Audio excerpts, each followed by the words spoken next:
Hello dear students, once again welcome back to our channel Gyan Lab NCERT. अब आज आपके लिए मैं एक बहुत ही इंपॉर्टेंट अपडेट वाली वीडियो लेकर आई हूँ। सबसे पहली बात तो very very very happy Holi to every one of you. दूसरी बात, आपके नीट 2023 के रजिस्ट्रेशंस जो हैं ये स्टार्ट हो चुके हैं। यस माय डियर स्टूडेंट्स, ये समझ लो आपके लिए, हमारे लिए, सबके लिए होली का गिफ्ट है। So your NEET 2023 registrations have started. लेकिन इस वीडियो को पूरा एंड तक देखना, क्योंकि इस वीडियो में मैं बात करने वाली हूँ कि आपको क्या क्या डॉक्यूमेंट्स रेडी रखने हैं, आपको किन किन चीज़ों की सर्टिफिकेट ज़रूरी लगने वाली है, आपको क्या चीज़ें ध्यान में रखनी है फॉर्म भरते वक्त, आपके सिलेबस से रिगार्डिंग जो भी आपके दिमाग में डाउट चल रहा था, इन सारी चीज़ों के बारे में हम बात करने वाले हैं। पेपर कितने घंटे का होने वाला है, ऑप्शंस होंगे या नहीं होंगे, एटसेट्रा एटसेट्रा। मैं वीडियो को छोटा रखने की कोशिश करूंगी, लेकिन साथ ही साथ पूरी डिटेल इन्फॉर्मेशन देने की कोशिश करूंगी, ताकि आपका इस एक सिंगल वीडियो से सारे डाउट्स क्लियर हो जाए। सबसे पहले मेरी ये बात ध्यान रखो कि आपका जो नीट रजिस्ट्रेशन है अभी 6 तारीख को ही स्टार्ट हुआ है, ठीक है। तो आपको ये फॉर्म भरने के लिए बहुत ज़्यादा घाई करने की ज़रूरत नहीं है। आपको पूरा 1 महीना दिया गया है रजिस्ट्रेशन करने के लिए। आप शुरुआत का 1 हफ्ता जाने दो। पहले सब बच्चों का, मतलब क्या होता है, अगर सब बच्चे एक साथ फॉर्म भरना स्टार्ट कर देते हैं, मतलब 1 लाख 2 लाख 3 लाख बच्चे एक साथ जब वेबसाइट विजिट करते हैं, तो वेबसाइट क्रैश हो जाती है, हैंग हो जाती है, पेमेंट करते करते बहुत सारे बच्चों की पेमेंट अटक जाती है, या कभी कभी कोई कोई डॉक्यूमेंट अपलोड नहीं हो पाता है और सक्सेसफुल दिखा देता है, फिर बाद में प्रॉब्लम आती है जब आप एग्जाम सेंटर पे पहुंचते हो। तो इसीलिए आपको अभी कोई घाई नहीं करनी है फॉर्म भरने की। आपके पास 1 महीने का टाइम है। आप 5-6 दिन रुक जाओ, थोड़ा आराम से अपने बोर्ड्स के पेपर खत्म हो जाने दो, रिलैक्स करो, सारे डॉक्यूमेंट्स रेडी करो, डॉक्यूमेंट्स क्या क्या लगने वाले हैं उसकी लिस्ट बनाओ, और लास्ट में फॉर्म भरना स्टार्ट करो, ठीक है। लास्ट में मतलब अगर 6 तारीख को फॉर्म रिलीज हुआ है तो आप आराम से 12-13 तारीख को फॉर्म भरना स्टार्ट करो। तब तक अगर कोई चेंजेस होंगे तो वो चेंजेस से भी रिलेटेड रेक्टिफिकेशन हो जाएंगे। सबसे पहली बात कि जिस तरीके से आपका नीट हर साल कंडक्ट किया जाता था 13 लैंग्वेज में, वैसे ही इस साल भी कंडक्ट किया जाएगा। आपके नीट एप्लीकेशन की डेट स्टार्ट हुई है 6 मार्च को, और 6 अप्रैल तक आप ये फॉर्म भर पाएंगे। लास्ट डेट 6 अप्रैल है, तो मैं ये नहीं बोलूंगी कि 5 अप्रैल को फॉर्म भरने बैठो, पर मार्च में आप भर सकते हो। 15-20 मार्च के आसपास आप आराम से फॉर्म भर सकते हो। आपके बाकी के करेक्शन वगैरह, करेक्शन विंडो ओपन कब होगी, एटसेट्रा एटसेट्रा, वो सब बाद में वेबसाइट पे बताएंगे, लेकिन पहले ही फॉर्म को करेक्ट भरो, ताकि बाद में करेक्शन विंडो का ओपन ही ना करना पड़े कुछ, ठीक है। जनरल कैटेगरी के जो स्टूडेंट्स हैं उनके लिए 1700 फीस है, और अगर आप EWS या फिर OBC कैटेगरी को बिलोंग करते हो तो आपकी फीस है 1600 रुपीज़, और अगर आप SC/ST कैटेगरी या PWD कैटेगरी को बिलोंग करते हो तो आपकी फीस है 1000 रुपीज़, ठीक है। आपका सिटी कौन सा होगा एग्जाम का, आपका हॉल टिकट रिगार्डिंग जो भी इंटीमेशन होगा वो सब आपको बाद में वेबसाइट पे इन्फॉर्म किया जाएगा। अब सबसे पहले हम बात करते हैं आपके डाउट्स की, कि फॉर्म से रिलेटेड आपके दिमाग में जो भी डाउट्स है, सिलेबस से रिलेटेड आपके दिमाग में जो भी डाउट्स है। सबसे पहले तो ये 4-5 दिन, 1 हफ्ते से, लास्ट 1 हफ्ते से बहुत सारे यूट्यूब चैनल्स पे, बहुत सारे वेबसाइट्स पे, बहुत सारे न्यूज़पेपर्स पे ये कंफ्यूजन मचा कर रखा गया है कि सिलेबस रिड्यूस हुआ है क्या नीट 2023 के लिए। तो नहीं, मैंने इधर ये बहुत ही क्लियर शब्दों में लिखा है, there is no reduction in your syllabus. आपको पूरा का पूरा क्लास 11th और क्लास 12th का सिलेबस कंप्लीट पढ़ना है एनसीईआरटी का, for your physics, chemistry and bio. जैसे लास्ट ईयर था वैसे ही इस साल रहेगा। There is no reduction in the syllabus at all, कुछ भी चेंजेस नहीं है, पूरा सिलेबस आपको कंप्लीट पढ़ना है। अब दूसरा confusion regarding your eligibility criteria, तो आपके क्या क्या सब्जेक्ट कंपलसरी होनी चाहिए और आपके मार्क्स कितने आने चाहिए। अगर मैं महाराष्ट्र स्टूडेंट्स की बात करूँ तो मैक्सिमम स्टूडेंट्स का सब्जेक्ट कॉम्बिनेशन होता है फिजिक्स, केमिस्ट्री, बायो, लेकिन कुछ कुछ बच्चों का बायो की जगह बायोटेक्नोलॉजी होता है।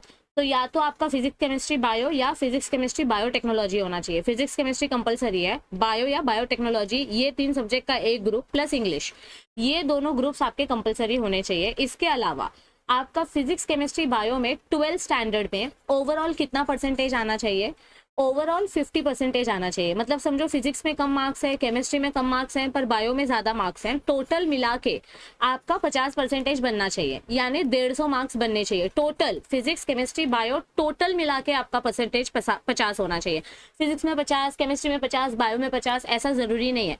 बायो में ज़्यादा आया, फिजिक्स केमिस्ट्री में कम आया, टोटल मिला के आपका 50% बनना चाहिए अगर आप जनरल कैटेगरी को बिलोंग करते हो।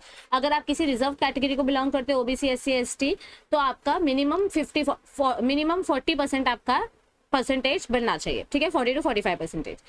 एज लिमिट की अगर हम बात करें तो कोई भी अपर एज लिमिट नहीं है, मतलब आप 40, 50, 60 साल के हो तो भी आप एग्जाम अटेम्प्ट कर सकते हो।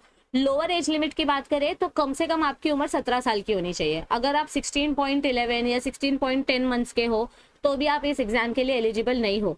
मतलब अगर आप 2006 के पहले पैदा हुए हो, ठीक है, 2005, 2004, 2006, 2003 या फिर 1996, 1997, तो आप एग्जाम दे सकते हो। अगर आप 2006 के बाद पैदा हुए हो, जैसे कि 1 जनवरी 2007, तो आप इस एग्जाम के लिए इस साल एलिजिबल नहीं हो, फिर आप ये एग्जाम अगले साल दे पाओगे। So this is about your age limit. अब मैं बात करती हूँ डॉक्यूमेंट्स की, तो प्लीज ध्यान से सुनना। आपको 7 से 8 इंपॉर्टेंट डॉक्यूमेंट्स रेडी रखने हैं। सबसे पहले बात करते हैं फोटोग्राफ की। तो पासपोर्ट साइज फोटोग्राफ आपको व्हाइट बैकग्राउंड पे क्लिक करनी है, और आपको फोटो के नीचे जिस दिन आप वो फोटो क्लिक करा रहे हो उस दिन का आपको डेट प्रिंट कराना है, और उस फोटो का स्कैन करके आपको 10 to 200 KB का डॉक्यूमेंट रेडी रखना है। बहुत सारे रिपीटर बच्चे, ड्रॉपर बच्चे ये बोलते हैं कि मैम हमारा पुराना फोटो हमारे पास पहले से है, तो क्या हम वो पुरानी फोटो यूज कर सकते हैं?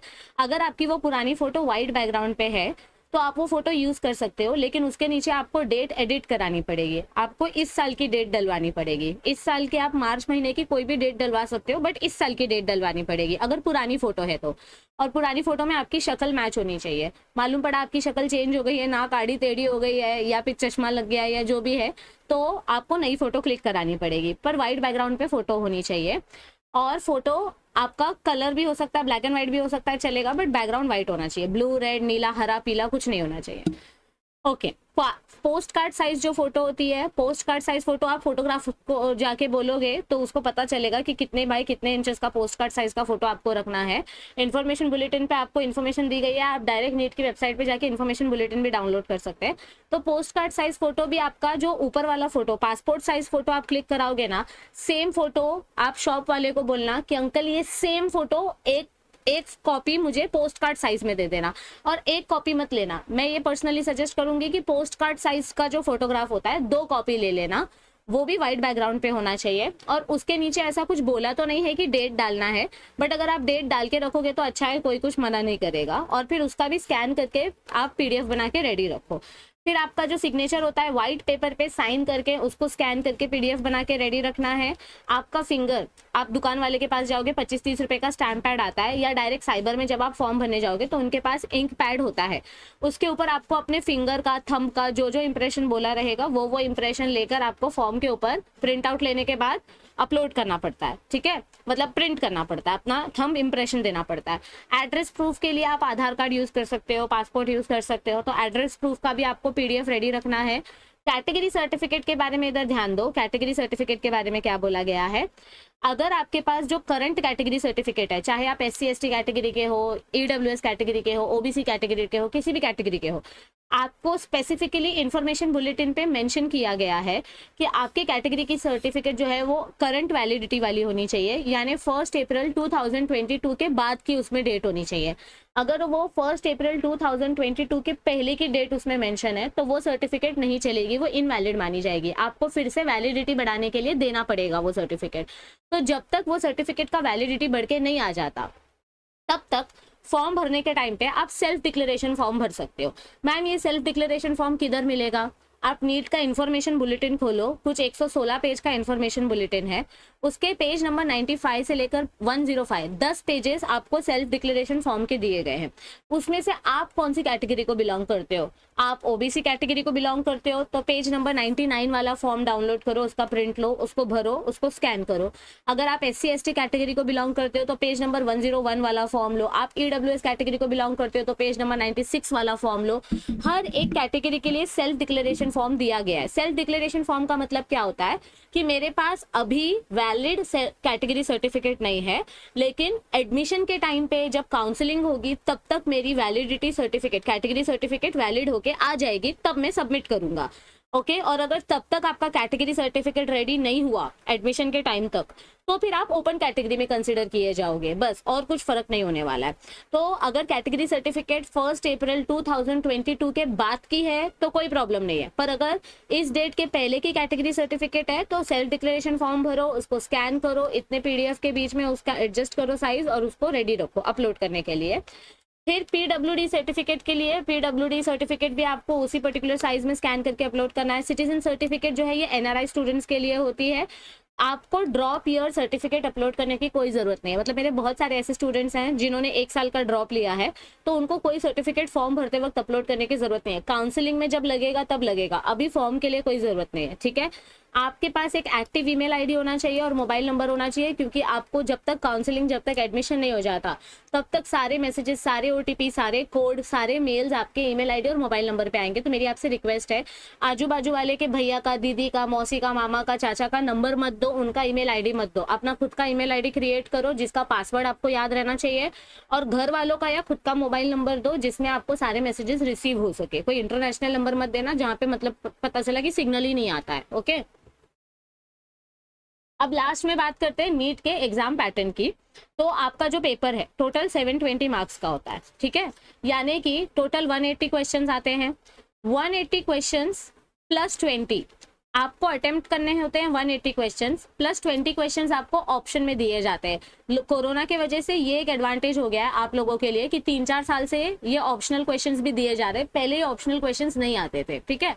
अब पेपर कैसे अटेम्प्ट करना है ध्यान से सुनो, मैं बहुत अच्छे से बताने जा रही हूँ। सारे क्वेश्चन एमसीक्यू टाइप के होते हैं, और आपका जो क्वेश्चन आता है वो क्वेश्चन कैसे आता है। पहला फिजिक्स का लेते हैं एग्जाम्पल, 2 सेक्शन होता है, सेक्शन ए, सेक्शन बी, ऐसा लिखा रहता है क्वेश्चन पेपर पे, section A, section B. Section A में 35 क्वेश्चंस होते हैं, ये सारे क्वेश्चंस आपको अटेम्प्ट करने होते हैं। एक क्वेश्चन 4 मार्क का होता है, ठीक है। सेक्शन बी जो है, हर सब्जेक्ट का सेक्शन बी जो होता है, फिजिक्स का, केमिस्ट्री का, बॉटनी का, जूओ का, इसमें 15 क्वेश्चंस होते हैं, लेकिन इसमें से सिर्फ आपको 10 क्वेश्चंस अटेम्प्ट करने हैं। यहाँ पे भी 15 क्वेश्चंस है, सिर्फ 10 क्वेश्चंस अटेम्प्ट करने हैं, सिर्फ 10 क्वेश्चंस अटेम्प्ट करने हैं। क्यों ऐसा? क्योंकि 5-5 क्वेश्चंस आपको हर एक सब्जेक्ट के सेक्शन बी में एक्स्ट्रा दिया गया है। यहाँ पे 5 क्वेश्चंस एक्स्ट्रा है, यहाँ पे 5 क्वेश्चंस एक्स्ट्रा है, यहाँ पे 5 क्वेश्चंस एक्स्ट्रा है, और यहाँ पे 5 क्वेश्चंस एक्स्ट्रा है। तो ये जो 20 क्वेश्चन है, ये 20 क्वेश्चंस के मार्क्स आपको नहीं मिलेंगे। मतलब एक सिंपल भाषा में अगर मैं आपको समझाऊं, समझो आपने बायो में, बॉटनी में आपने ये 15 में से 12 क्वेश्चंस अटेम्प्ट कर लिए, तो स्टार्टिंग के 1 से 10 तक के जो क्वेश्चंस है सिर्फ इसी के मार्क्स मिलेंगे आपको। बाकी जो एक्स्ट्रा 2 क्वेश्चन होंगे उसके मार्क्स आपको नहीं मिलेंगे, सिर्फ स्टार्टिंग के 10 क्वेश्चंस चेक किए जाएंगे।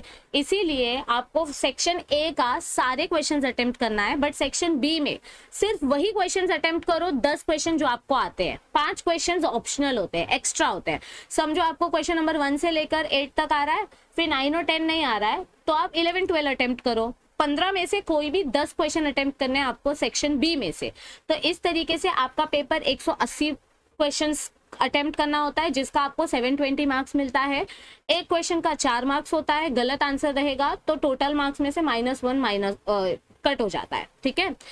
सो इस तरीके से आपका पेपर जो है 200 मार्क्स का होगा। ओके, 200 में से आपको 200 मिनट का होगा, 720 मार्क्स का होगा, 200 मिनट का पेपर होगा, यानी 3 घंटे 20 मिनट का पेपर होगा, 720 मार्क्स का पेपर होगा।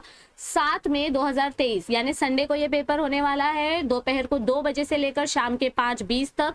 एडमिट कार्ड के ऊपर आपका जो भी सेंटर होगा उसकी सारी डिटेल्स आपको दी जाएंगी। तो मेरी आपसे बस यही रिक्वेस्ट है कि ज़्यादा घाई मत करना फॉर्म भरने से रिलेटेड। कोई भी यूट्यूबर अगर लाइव फॉर्म भर के दिखा रहा है तो आप उसका लाइव लेक्चर मत अटेंड करो, उसका लेक्चर खत्म होने के बाद उनका रिकॉर्डेड वीडियो देखो, ताकि आपका ज़्यादा टाइम वेस्ट ना हो। आपको जो जो पार्ट में डाउट हो आप डायरेक्ट उस स्टेप पे जाके वो पर्टिकुलर स्टेप चेक कर सको।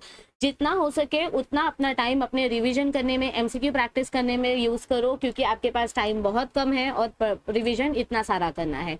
तो ऐसे बहुत सारी अपडेट्स आपके लिए आती रहेंगी और भी बहुत सारे कंटेंट आपके लिए अपलोड किया जाएगा।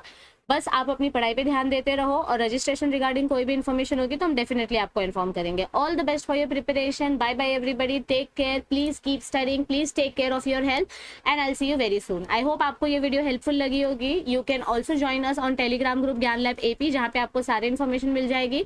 And for regular updates click on the subscribe button of Gyan Lab NCERT।